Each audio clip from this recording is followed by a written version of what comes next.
주님과 함께하는 이 고요한 시간, 주님의 보좌 앞에 내 마음을 쏟네.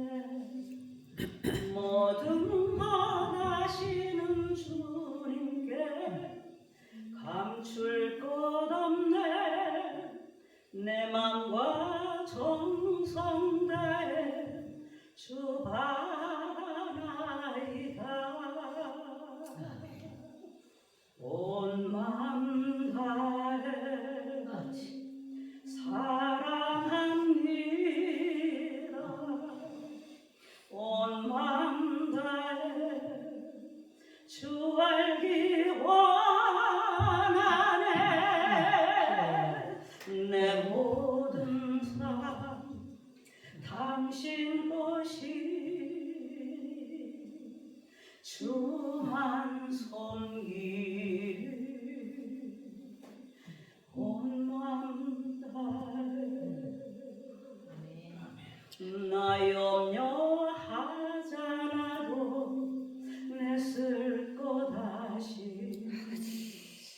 나 오직 주의 얼굴 구하게 하소서. 이해할 수 없을 때라도 감사하며 날마다 순종하며 주 따르리라.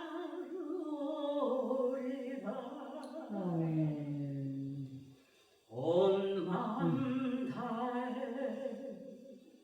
사랑합니다. 온 맘 다해 주 알기 원하네.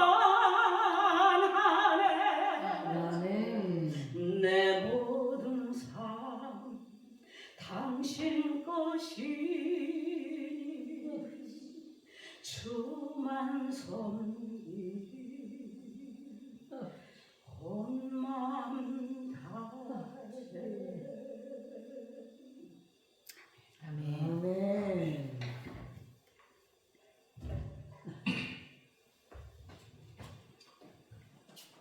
오늘 우리가 읽은 본문의 말씀을 가지고 자비와 공의의 하나님, 이라는 제목으로 말씀을 전하도록 하겠습니다. 우리가 읽은 나훔 1장 1절에 보게 되면은 니니웨에 대한 경고, 이렇게 되어 있습니다. 그러니까 이 책은 니니웨에 대해서 경고하는 책이다. 엘고스 사람 나훔의 묵시의 글이다, 이렇게 밝히고 있습니다. 본 예언서는 니느웨에 대한 하나님의 심판을 명시적으로 밝히는 본문으로 시작하고 있습니다. 본문 당시 니느웨는 근동지방의 패자로 군림하여 BC 722년에, 그러니까 이 글이 기록되기 전에 북이스라엘을 멸망시켰고, 또 아수르는 그 지역의 패자로서 군림하고 있었습니다. 그러니까 아수르의 수도가 니느웨였던 것이죠. 이 니느웨는 과거 요나 선지자가 이 길이 기록되기 100년 전에 이미 그곳에 선지 활동을 한 경험이 있습니다. 요나서를 통하여 우리들이 잘 알고 있지요. 그러니까 하나님의 심판이 있을 것이다, 이런 요나의 그 소식을, 요나의 외침을 듣고 선포를 듣고 왕과 모든 백성들이 회개하고 하나님의 심판을 면하였던 과거가 있습니다. 그로부터 100년이 지난 후 니느웨는 하나님의 용서의 은혜를 잊어버리고 주변 국가들에게 가혹하고 잔악한 학대를 자행했다. 하나님의 백성의 나라 북이스라엘을 멸망시켰다. 남유다를 핍박했다 하는 것이지요. 이러한 아수르의 배은 행위와 주변국에 대한 극악한 압제 행위 등은 오랫동안 계속되었고 결국 공의로우신 하나님께서는 아수르의 죄악을 좌시하지 않으시고 심판을 단행하실 것을 선지자 나훔을 통해 선언하신 것입니다. 그런데 이 본문의 저자는 엘고스 사람 나훔이다. 이렇게 성경은 1절에 밝히고 있어요. 엘고스는 유다의 서남쪽에 있다. 이렇게 지금 주장하고 있습니다. 그런데 이 나훔이라는 그 이름의 의미가 위로자다, 위로하시는 자다, 이런 의미가 있습니다. 그러니까 이 나훔이 쓴 이 예언서의 선포는 아수르에게 고통받던 많은 이들, 더욱이 아수르를 통해서 너무나 큰 고통을 받던 선민 이스라엘, 이미 북쪽은 망했고 남쪽은 남아있는데 그 남쪽마저 지금 핍박하고 있는 그와 같은 핍박을 받던 그 선민들에게 새로운 위로와 희망을 주는 선포였다. 아수르가 멸망할 것이다. 이것은 그들에게 큰 위로가 되었다. 그러니까 유다를 위로하기 위하여 이 글을 쓰셨다. 이렇게 볼 수가 있습니다. 이 말씀이 여러분에게도 큰 위로가 되시기를 바라겠습니다. 아멘. 요즘 얼마나 적그리스도가 많습니까? 이런 세상에서 참을 수 없는 이와 같은 그 같은 때에 이 말씀이 여러분들에게 위로가 되시기를 바라겠습니다. 그래서 이 본서의 내용은 묵시다 이렇게 되어 있어요. 그러니까 나훔이 스스로 생각해서 자기가 글을 쓴 게 아니고 하나님께서 보여주신 것을 묵시로 받아서 썼다. 이렇게 기록하고 있는 것입니다. 그렇게 나훔이 밝혔어요. 이 글을 쓰면서 이 글은 내가 그냥 쓴 것이 아니라 하나님이 보여주신 것이다. 묵시다. 이렇게 기록하고 있는 것입니다. 그래서 오늘 우리가 본 그 2절에서 이제 볼 8절은 심판자 여호와의 공의와 권능을 서술적으로 이렇게 강조하고 있는 글이다. 이렇게 볼 수가 있습니다. 하나님이 어떤 분이신가? 그것을 8절까지 기록하고 있습니다. 크게 네 부분으로 우리가 나눌 수가 있는데 하나님의 적극적인 확고한 그 심판 의지를 3절까지 보여주고 있고 5절까지는 하나님의 주권과 권능, 우주 만물에 대한 권능을 쭉 기록하고 있습니다. 그 다음에 6절에서는 하나님의 심판은 감당할 수 없는 그러한 맹렬함이다. 이것이 그 6절에 기록이 되어 있죠. 아무도 그 앞에 설 수가 없다 하는 것이 6절에 되어 있고 7절에 8절에서는 그렇지만 하나님께서는 선인과 악인을 구분해서 대우하신다. 악인은 멸망시키지만 선인은 하나님께서 보호하신다. 그들을 아신다. 이렇게 말씀하고 계십니다. 그래서 오늘 2절부터 한번 보도록 하겠습니다. 여호와는 질투하시며 보복하시는 하나님이시다. 여호와는 보복하시며 진노하시되 자기를 거스리는 자에게 여호와는 보복하시며 자기를 대적하는 자에게 진노를 품으신다. 확고한 심판 의지를 지금 밝히고 계십니다. 심판할 것이다. 진노를 품으신다. 보복하신다. 하는 내용이지요. 그러니까 하나님께서는 니느웨를 심판하셨는데 그 니느웨를 심판하신 여호와가 공의로우시고 권능을 가지신 분이다 하는 것을 지금 8절까지 기록하고 있는데 그 가운데 본문에서는 확고한 심판 의지 그걸 지금 보여주고 계시다. 특히 2절에서 하나님께서는 선민을 괴롭게 한 아수르 거기에 대해서 품으신 감정과 장차 그들에게 행하실 보응 이런 것이 어떤 것인지 어떨지 하나님의 성품에 대한 묘사를 통해서 지금 보여주고 있다 이렇게 볼 수가 있습니다. 여기 보니까 질투하신다, 보복하신다 이렇게 되어 있어요. 근데 이걸 이제 직역을 하게 되면은 질투하시고 보복하시는 하나님은 여호와시다. 이렇게 직역할 수가 있습니다. 그러니까 여호와가 강조된 거예요. 질투하시고 보복하시는 하나님은 여호와시다. 여호와께서 심판을 행하시는 전능하신 하나님이시다. 이것을 첫 줄에 강조하고 있다. 이렇게 볼 수가 있겠습니다. 그런데 본문은 아주 강렬하게 하나님을 질투하시는 분이다. 이렇게 묘사하고 있어요. 이 질투라는 말의 어원을 보게 되면은 히브리어 어원을 얘기하는 겁니다. 붉게 물든다. 그러니까 경루에서 얼굴빛이 변한다. 이것을 염두에 둔 표현입니다. 그 다음에 진노하신다. 이 말은 뜨겁다. 이런 의미가 들어있는 단어입니다. 그러니까 질투가 얼굴이 붉어지는 시각적인 묘사라면 진노라는 것은 얼굴이 뜨거워지는 어떤 촉각적인 묘사를 한 것이다. 이렇게 볼 수가 있는 것이죠. 이런 생생한 묘사들을 통해서 니느웨로 대변되는 아수르에 대한 여호와의 진노가 현재 불타오르고 있다는 그 어떤 뉘앙스, 그리고 그것이 얼마나 강렬한 것인가 하는 것을 그 단어들을 통해서 나타내고 있다 하는 것을 우리가 볼 수가 있습니다. 그러니까 하나님께서 반드시 니느웨를 심판하신다 하는 것이 그 안에 들어있다. 여기 보니까 보복하신다 이렇게 두 번이나 말을 했어요. 본절에서 두 번이나 반복해서 썼어요. 그러니까 하나님이 아수르에 대한 심판을 보복이라고 표현하시고 계세요.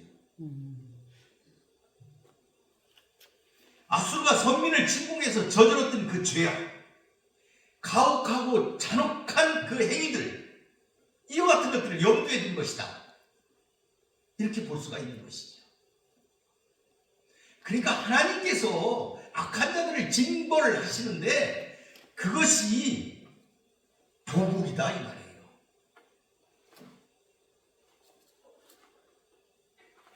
실로 하나님의 보복은 압제 가운데 처한 당신의 백성들을 위한 것이고 동시에 압제를 자행하는 당신의 대적을 향한 것이다. 선민을 대적하는 자는 결국 하나님을 대적하는 것이요, 하나님은 당신의 백성들을 대적하는 자의 모든 악을 하나도 잊지 않고 다 기억하시고 공의대로 그것을 되갚아 주신다. 이 말씀에 여러분도 위로가 되시길 바라겠습니다. 3절에 보니까 여호와는 노하기를 더디하시며 권능이 크시고 벌받을 자를 결코 내버려 두지 아니하신다. 여호와의 길은 회오리 바람과 항풍에 있고 구름은 그의 발에 티끌리로다. 하나님의 참으심을 강조하고 있죠. 노하기를 더디하신다. 이는 하나님의 자비의 속성, 공의의 속성을 동시에 보여주는 그런 말씀입니다. 즉 본서의 주제인 아수르에 내려질 심판과 멸망, 이 경고에 관련이 있다. 이렇게 볼 수가 있습니다. 하나님은 아수르가 이방 민족이라고 해서 무조건 그들에게 심판을 내리신 분이 아니십니다. 그들이 돌이켜 회개를 하게 되면 그들에게 기회를 주시는 것이죠. 실제로 아수르가 요나를 통해 회개하였을 때 용서를 베푸셨으며 이후에도 그들의 죄에 대해 오래 참으셨다 하는 것을 알 수가 있습니다. 그러나 아수르는 다시 강박하여져서 하나님의 백성인 북이스라엘을 멸망시켰고 나훔 당시에도 남유다뿐 아니라 주변의 모든 나라들을 향해 압제와 사륙, 속임과 강포 등을 저지르며 온갖 만행을 일삼았습니다. 주변의 모든 나라가 치를 떨었습니다. 두려워했습니다. 많은 그 당시의 기록을 보면 아수르가 야비했어요. 작은 나라들과 이렇게 협약을 맺고도 그 어기는 걸 밥 먹듯 했어요. 뒤집었어요. 언제나. 그러면서 멸망시켰어요. 그러니까 속이고 쳐들어가고 죽이고 이것을 반복을 했다.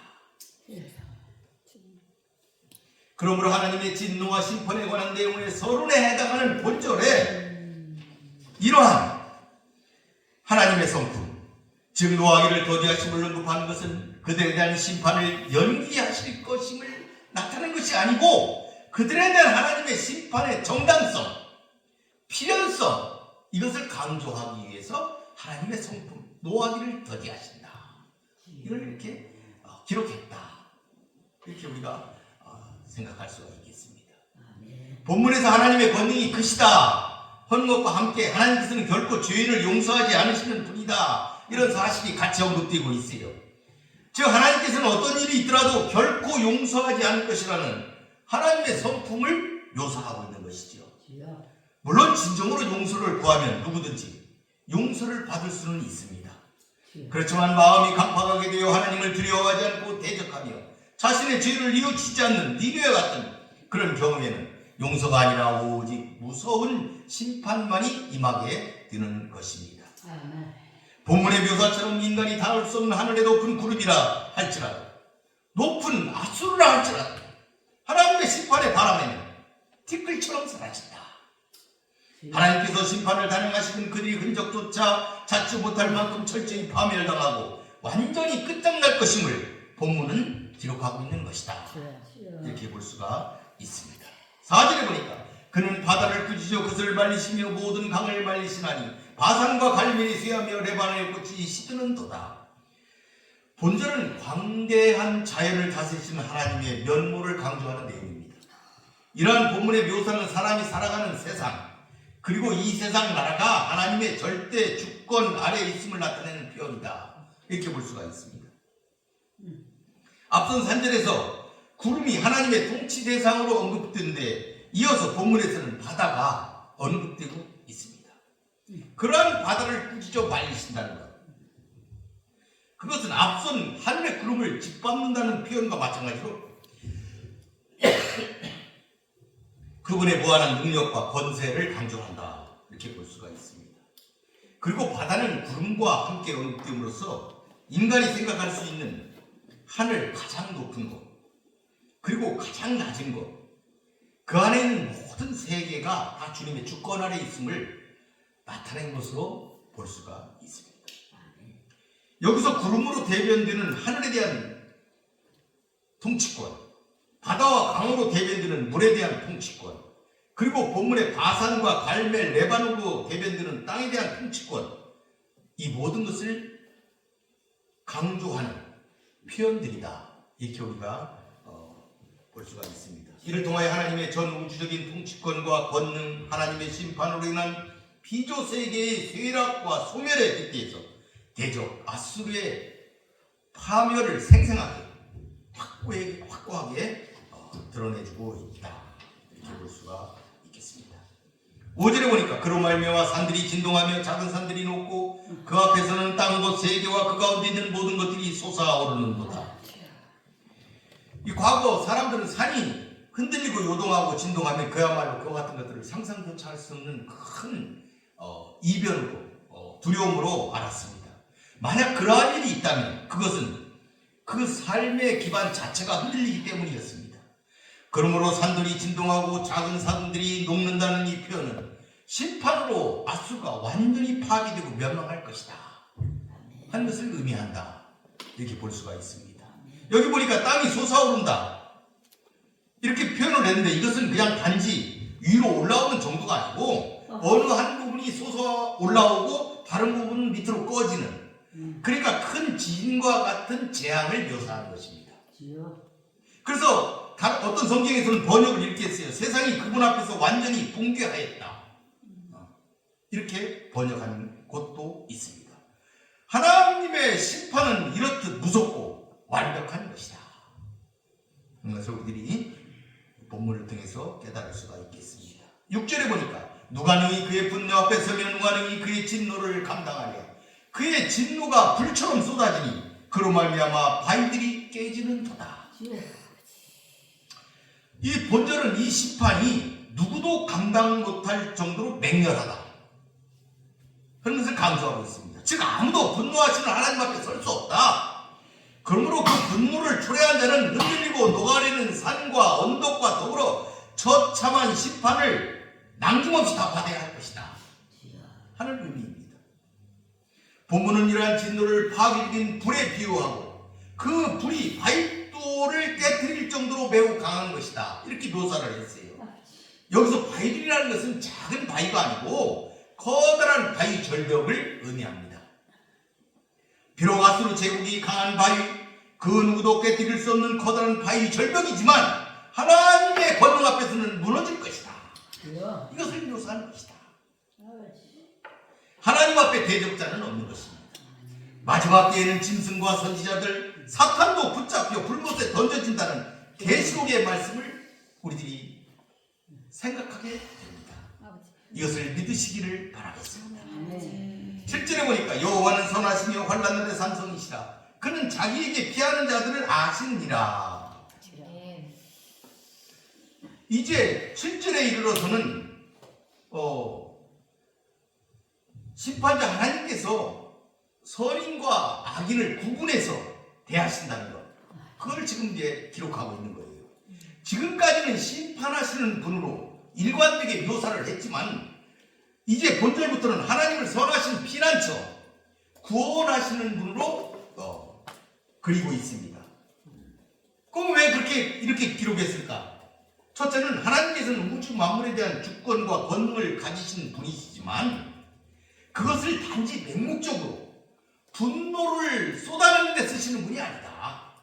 즉 하나님께서는 아무렇게나 분노를 바라시는 무지막지한 폭군이 아니라 본래 선하시며 당신의 선하심을 의지하고 당신께 피하는 자들에게 산성이 되신다. 곧 안전한 피난처를 제공해 주시는 은혜로운 분이시다 하는 것을 나타내기 위해서 본절이 기록되어 있다. 그 백성 선민들에게 가르쳐주고 계시는 것이다. 그들을 위로하고 계신다, 이 말씀이죠. 둘째는 본서 전체의 주제와 관련돼서 볼 때에 선민을 압제하는 아수르의 운명과 다른 선민을 향한 하나님의 호의를 나타낸 것이다. 즉 이스라엘을 압제하는 아수르와 같은 악한 자들에게서는 심판하시지만 자기 백성들은 여전히 선하시며 안전한 피난처가 되어주신다는 이 위로의 말씀, 그것을 기록하기 위해서 본절이 기록된 것이다, 이렇게 우리가 볼 수가 있습니다. 여기 중요한 것이 있어요. 하나님께서는 자기에게 피하는 자들을 아신다 하는 점입니다. 하나님께 피하는 자들은 하나님을 진심으로 믿고 따르는 자들일 것입니다. 진실함으로 하나님을 의뢰하고 하나님과 인격적인 관계를 맺고 있는 자들입니다. 여기서 하나님께서 아신다는 말은 하나님의 특별한 사랑과 보호를 전제로 한 표현입니다. 그러므로 하나님께서는 이들을 결코 소홀히 여기지 아니하실 것입니다. 그들을 지켜주시고 그들에게 안전과 평안을 선물해 주실 것입니다. 이것을 믿으시기를 바라겠습니다. 이러한 하나님께 감사하시기를 바라겠습니다. 8절에 보니까 그가 범람하는 물로 그것을 진멸하시고 자기 대적들을 흑암으로 쫓아내시리라. 앞에 7절이 구원에 관한 내용이라면 본문은 다시 심판에 대한 내용으로 다시 들어가고 있습니다. 본문에 보니까 홍수가 넘쳐난 물로 한꺼번에 어떤 특정 지역, 그것을 완전히 휩쓸고 지나가 버려서 그런 광경, 그 물길이 지나감으로써 그 자리에 아무것도 남지 않을 만큼 막대한 피해가 올 것이다 하는 것을 본절이 지금 예언하고 있습니다. 여기서 그것이라는 것은 1차적으로 니느웨를 가리키겠죠. 본문은 하나님의 심판의 대상인 이 니느웨가 엄청난 폭우와 거대한 물살로 인해서 초토화되어 아무것도 남지 않고 그 성읍이 그렇게 변할 것이다 하는 것을 기록하고 있습니다. 실제로 니느웨는 그 뒤로 몇십 년이 흐른 후에 니느웨는 한두 나라가 니느웨를 침공한 것이 아니고 바벨론을 중심으로 하여 메대, 바사, 심지어 아라비아까지 수많은 민족들의 거듭된 거센 침략, 그것을 받았고, 그리고 마지막에 홍수로 강이 범람해서 철저히 도시가 파괴되고 말았습니다. 오늘날 치밀한 고고 학적 발굴에도 불구하고 니느웨는 성터 흔적만 겨우 찾을 수 있는 정도가 되고 말았습니다. 하나님의 말씀이 다 이루어진 것입니다. 그래서 본문의 표현대로 흑암으로 쫓아냈다. 그러니까 아무것도 보이지 않고 다 사라져버렸다 하는 것을 본문이 예언하고 있는 것입니다. 이제 말씀을 마무리해 보겠습니다. 오늘 본문은 전체적으로 하나님을 심판을 행하시는 공의로우신 분으로 묘사하면서도 하나님의 인내와 자비를 강조하고 있습니다. 아멘. 이는 하나님의 사랑과 공의라는 두 가지 속성으로 단순히 아수르가 이방 나라이기 때문에 심판을 당하는 것이 아니고 그들이 다른 나라들에게 악행을 행하였기 때문이라는 점, 그것을 밝히기 위한 것입니다. 하나님은 노하기를 더디하시는 분이시지만 그렇다고 죄를 간과하시는 분은 아니시기 때문입니다. 하나님은 공의로우셔서 당신의 오래 참으심에도 불구하고 죄를 끝까지 회개하지 않는 자들에 대해서는 마침내 진노를 바라시는 것입니다. 즉 아수르가 과거 요나의 선포를 통해 회개할 때 용서의 은혜를 베푸셨지만 그들이 다시 하나님을 멸시하고 주변 나라들의 잔악행위와 강포를 일삼을 때 심판을 당하게 된 것임을 분명하게 확인시키는 내용이다. 이렇게 볼 수가 있습니다. 그러면 여기서 우리가 주목해야 할 사실은 하나님께서 왜 나홈에게 이 묵시를 기록하게 하셨느냐 하는 것입니다. 하나님께서는 친히 고난 중에 처한 자기 백성의 위로자가 되시기 때문입니다.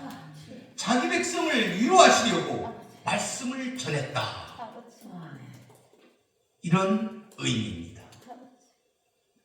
그것은 니느웨에 대한 하나님의 철저한 심판을 통해서 선민에 대한 자비와 긍휼, 그리고 선민에 대한 구원, 그리고 하나님의 공의로우심을 확증하고자 하며 그 목적이 있는 것입니다. 이러한 하나님의 긍휼, 그것을 잊지 마시기를 바라겠습니다. 또 한 가지는 하나님은 자비로우시며 오래 참으시지만 진노하시게 되면 그 결과는 참담하다는 것입니다. 니느웨 성처럼 노아 때처럼 철저하고 완벽하게 심판하실 것이기 때문입니다. 이제 하나님의 심판이 다시 예고되어 있습니다. 하나님은 공의와 권능으로 세상을 심판하시고 백보자 앞에서 생명력과 행위력에 의거 우리를 심판하실 것이기 때문입니다. 사랑하는 성도 여러분, 지금도 하나님은 우리를 말씀으로 성령으로 위로하고 계십니다. 그러므로 끝까지 믿으며 인내하며 살아야 하겠습니다. 아멘. 주의 일을 지켜 죽도록 충성하는 자들이 되어야 하겠습니다. 아멘. 그리하여 우리 모두 첫째 부활에 참여하는 아멘. 그러한 성공한 믿는 자들이 되시기를 바라겠습니다. 아멘. 마치겠습니다. 아멘. 기도하겠습니다. 고맙고 감사하신 아버지 하나님, 오늘 나홈서를 통하여 말씀을 나누었습니다. 아멘. 하나님은 위로자가 되셔서 아멘. 고통받는 그 백성들을 위로하시고 아버지. 악한 자들에게 심판의 보복을 행하셨습니다. 아버지. 이제 이와 같이 그 말씀을 이루신 그 하나님께서 예수 그리스도를 통하여 우리에게 믿음을 주시고 복음을 주시고 이제 예수께서 다시 오시사 재림의 주어 오실 때에 이 땅을 다시 심판하실 것을 말씀하고 계십니다. 이 심판은 반드시 이루어질 일이라고 많은 주의 제자들이 증언하고 있습니다.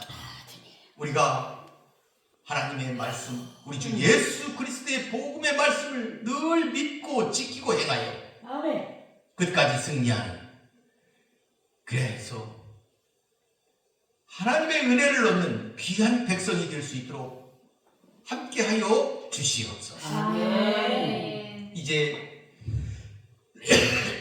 겨울이 다가와 아버지. 만물이 얼어붙고 있습니다. 주님. 우리가 이런 때일수록 더욱더 기도하며 하나님의 뜻을 생각하며 어려운 자를 기억하며 아멘. 살아가는 우리 아멘. 방주기도원 교회 되게 하여 주시옵소서. 아멘. 예수님의 이름으로 기도 올리나이다. 아멘.